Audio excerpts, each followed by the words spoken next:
This is episode number 209. I'm talking about books, how to make sure your book sells. Plus, I've got a quick and dirty outline how you can have a book done in 2 months or less. That's coming up. This is the Red Podcast, the marketing podcast for influencers. Rise above the noise. Expand your audience. Deliver impact. Here's your host, David Hooper. This is probably the worst way to introduce this episode, especially considering the topic, how to write a book that sells. I want to give you an update on my latest book. It's a book about how to market yourself via podcasting.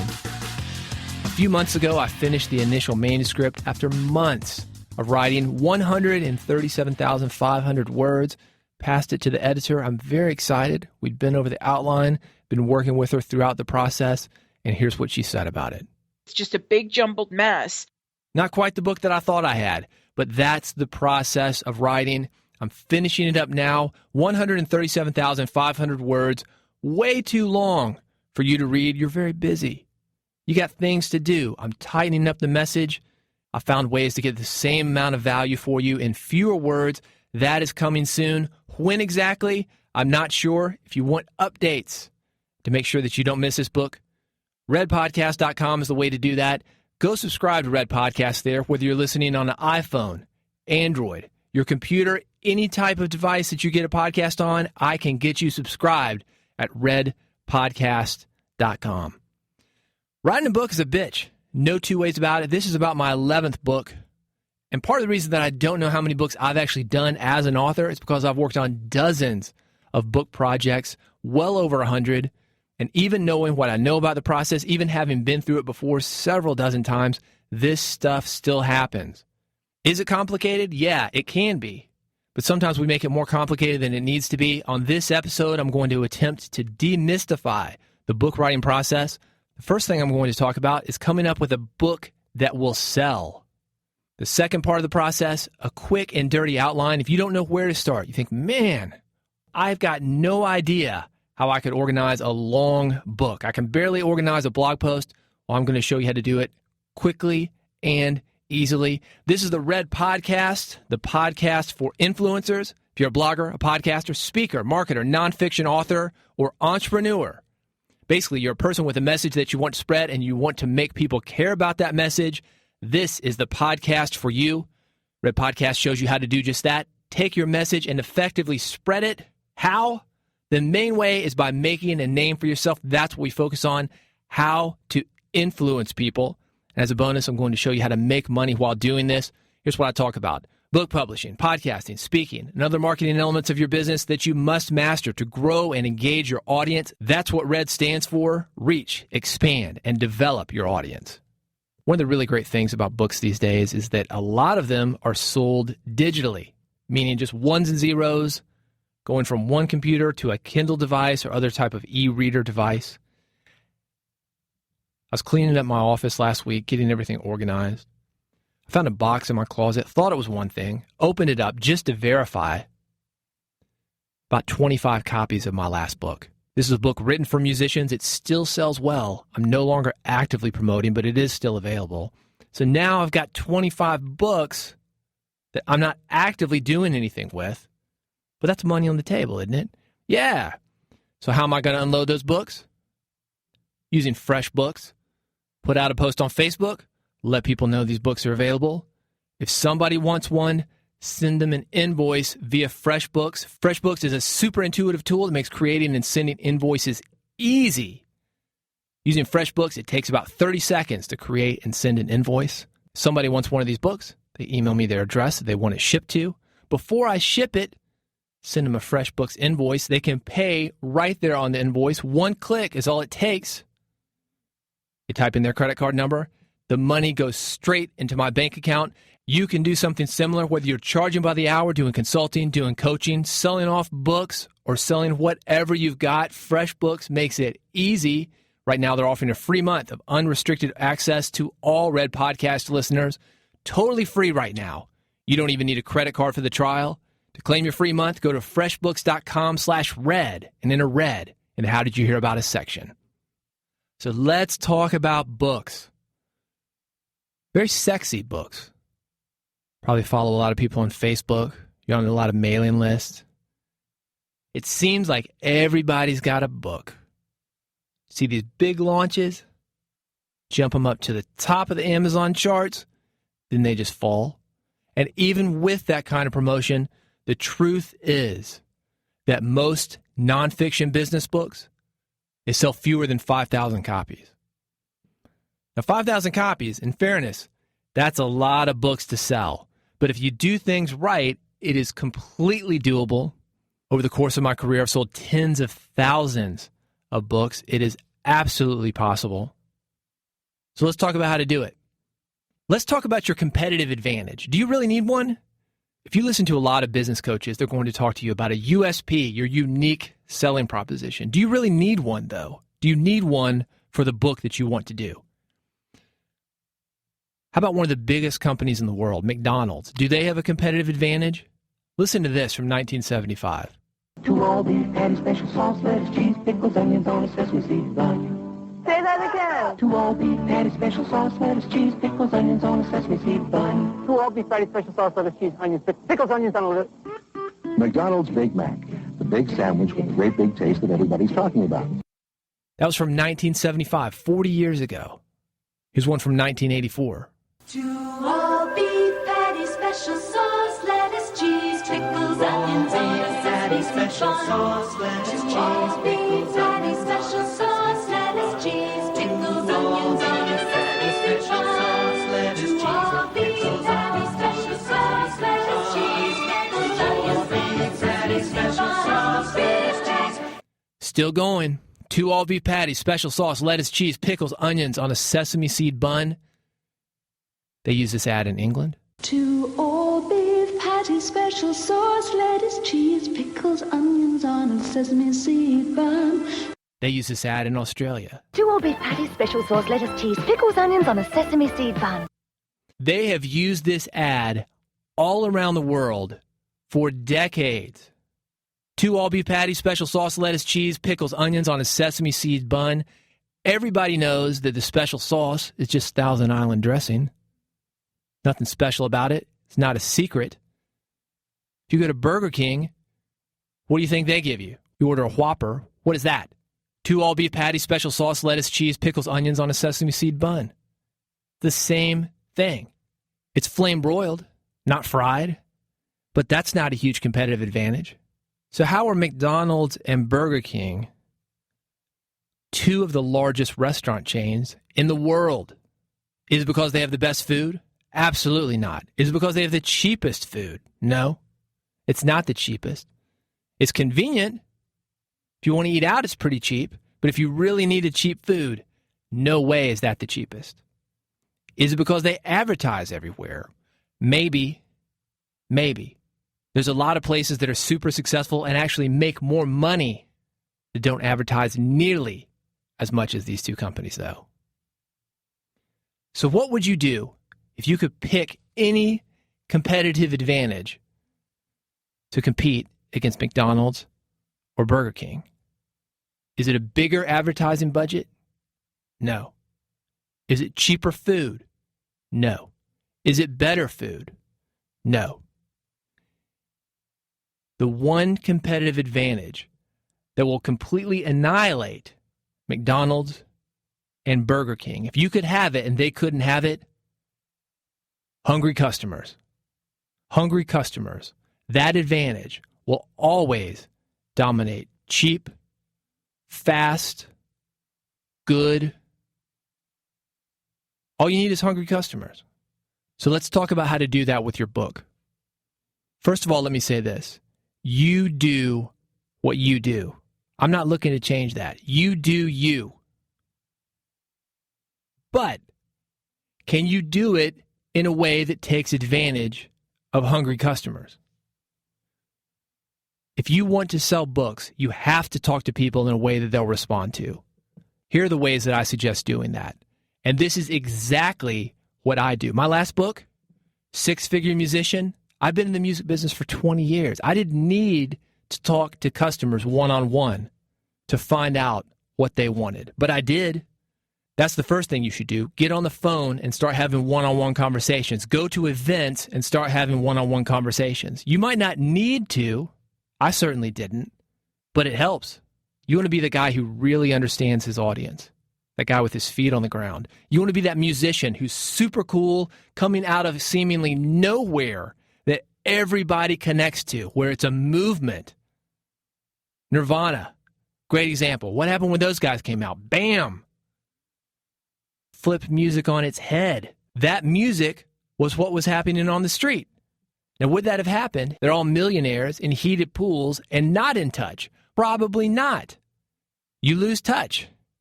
If you don't keep changing with your fans, they move on, you start getting desperate. And that's when we see people start phoning it in.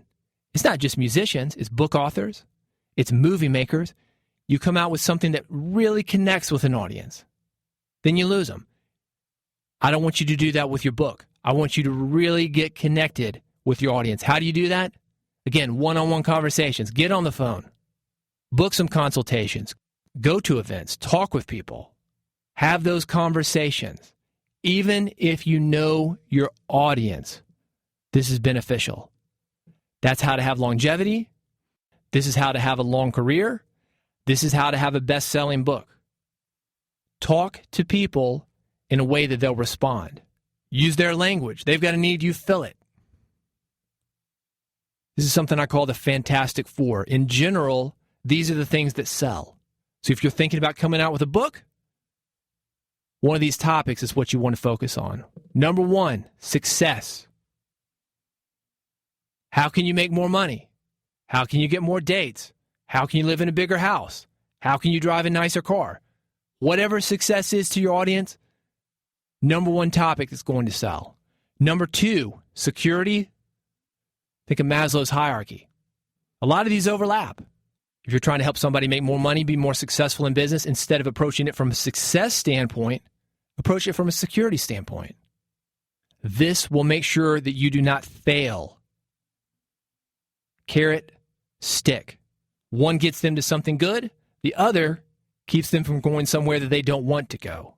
Third nonfiction topic that sells, sex. So let's take it back to a money-making book. Hey, you get more women if you got more money. The more money you make, the more attractive you are to women. That's your approach. So sex. And a related one, the fourth topic, status. It's not just the women that are going to find you attractive. The men will want to be you. Your parents will look up to you. You'll finally prove them wrong. You were going to be successful after all. You've got status. You've got the car. You've got the house. You've got the wife. Status, being looked up to. So the 4 things that sell when it comes to nonfiction: success, security, sex, status. Again, I'm not trying to change your business. You do you. But if you can pitch what you're doing in one of those ways, you're going to sell more books. It wraps up everything you're doing in this nice package. And to really go for the jugular, solve a problem. Remember a few years ago, BP? Oil spill. Can't find a way to stop it. Leaking and leaking and leaking. The leak cam on the internet. Millions of gallons of oil going into the ocean. It's a problem, right? They knew that there was a potential for this to happen. Everybody knew there were problems with the pipeline. Why didn't they do anything about it? The reason they didn't do anything about it is the same reason a lot of books don't sell. And that's because we think about prevention. People don't want to think about prevention. People want a solution. And when you've got a solution, think about BP. You've got an oil leak. If you had offered them a solution, they would have done anything for it. That's what I talk about when I'm talking about hungry customers. They would do anything. So when you're doing your book, I want you to think that. I want the angle to be not prevention, because people don't want prevention. They want a solution for a problem that they already have. Lack of success, lack of security, lack of sex, lack of status. If you get the title that really drills into that, That's going to help you sell more books. Let's talk about the content. Here's an easy way for you to remember it. BP, the company that was leaking oil, that's what you want to focus on. BP, big problem. Solve it. And here's how you're going to do it. Here's the quick and dirty outline for your book. 2 months, you can have a book. Here's how to do it. First of all, you got to know your customers, know their problems. I talked about this, one-on-one conversations. SurveyMonkey. If you got an email list, send them a SurveyMonkey. Get to know their problems. Read through their problems. Call them back if you need to. Get a phone number. Have these one-on-one conversations. Get to know the language that they're using. My suggestion is you talk to 100 people. You will hear patterns. 10 people, 20 people, 30, 40, 50 people. When they start talking about the same thing, you know that there is a problem that needs to be solved there. Taking that problem, come up with 10 big ideas that surround it. Could be 10 steps for solving the problem. It could be 10 sub-problems. If you've got this problem, here's some other problems you may be experiencing, and here's how to solve those problems. 10 strategies you can implement to solve the problem and get where you want to go. 10 big ideas. That's what you're looking for. Let's say you want to show people how to make money online. What's one big problem they might have? No mailing list. All right. Well, let's talk about the 10 issues why they don't have that mailing list that they want. Then you talk about how to solve them. Each of those 10 big ideas surrounding the problem, you come up with 5 subtopics for each idea. And for each of those subtopics, 4 pages. So here's how the math works out. 10 problems times 5 subtopics, that's 50 items. 50 items, 4 pages per item, 200 pages. 4 pages per day, it's a 50-day book. 2 months, you've got your book. Now, that's the heavy lifting. It might take you a little bit more than 2 months. It might take you a little time for editing. Maybe you're like me. Editor says, It's just a big jumbled mess. That's going to take a little bit longer. But 50 pages for the heavy lifting, pretty good. Gives you a start point. It gives you an end point. Let me go through this again. You got your one big problem. You've got 10 big ideas surrounding that problem. Got 5 subtopics for each of those 10 big ideas. 4 pages per subtopic. That's 50 items. 10 problems times 50 subtopics. 50 items, 4 pages per item. It's a 200-page book. Easy. Easy. 2 months and you're done with the heavy lifting. If you got questions or comments, reach out to me at David Hooper on Twitter. I'm happy to work you through the process. Hey, speaking of Twitter, got a lot of feedback on my last episode. If you haven't heard it, redpodcast.com/208. I went to Damon John's Launch Academy. Kind of a pitch fest. They were pitching hard. $4,000 sale from the stage, eventually dropping the price to $2,000. Got a lot of feedback on this. People were pissed. Next, on a very special episode of Red Podcast. An entrepreneur on a mission. Damon Johns from Shark Tank is having a special event down here, so we came downtown to see what it's about. A bad decision. All right, y'all, we're going inside the hotel right now. Dreams are shattered. We get upstairs and find out Damien is not even here. Words are exchanged. I want the information from him, not from somebody else. Bridges are burned. That's a scam. It's a scam, and she don't get my $15 bill when we go across the street. Some wounds will never heal. Next, on a very special episode of Red Podcast. Got some feedback, more comments about the Damon John Launch Academy coming next. I'm going to dive a little bit deeper into this topic, into some stuff that you need to know, because what happened, other than a licensing deal for his name and image, he's got nothing to do with his company, and you are going to have the same opportunity. As you grow and grow your influence, you're going to have that exact same opportunity. It happens all the time. Is it a good idea? Sometimes. I'm going to talk more about that on the next episode. Go to redpodcast.com to subscribe. Make sure you never miss an episode. Redpodcast.com. You go there. One click is all it takes. iPhone, Android, however you get your podcast, one click will make sure that new episodes of Red Podcast are delivered directly to you. Thank you so much for listening. If you have questions, comments, got that book idea, want to run it by me, Twitter is the best way to get me, at David Hooper on Twitter. Happy to answer any questions or comments that you've got. Thank you so much for listening to Red Podcast, and I'll see you on the next episode.